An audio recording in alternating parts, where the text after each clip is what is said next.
اتمنى ما تبطلش تحب نفسك النهارده وبكره. اشمعنى؟ ما اعرفش، بس هو النهارده وبكره.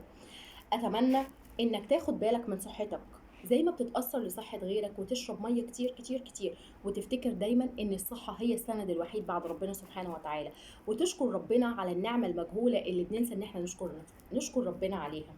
اتمنى انك ما تكونش سمحت لحد ان يتعدى حدوده معاك النهارده. اتمنى انك تكون اخترت الناس الصح اللي تكون وسطهم النهارده وفي كل لحظه. اتمنى انك تسامح نفسك في اي حاجه غلط عملتها، وافتكر دايما انك بني ادم، وانك بتغلط وبتتعلم، وحط تحتها 1000 خط.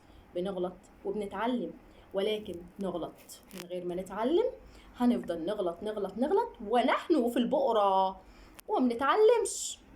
اتمنى انك تكون راضي على نفسك في اي حال من الاحوال، والابتسامة الحلوة، ونشكر ربنا قبل ما ننام. ويا ريت لو علمناها لنفسنا وعلمناها لولادنا ان احنا نسجد سجدة شكر لله، ونقول شكرا يا رب على يومنا اللي عدى النهاردة بكل سلام وبكل أريحية. شكرا يا رب على يومنا الجميل اللي عدى بدون أي مشاكل وبدون أي حاجة خالص ممكن تأذينا أو تأذي نفسنا أو تأذي مشاعرنا. شكرا ليكم.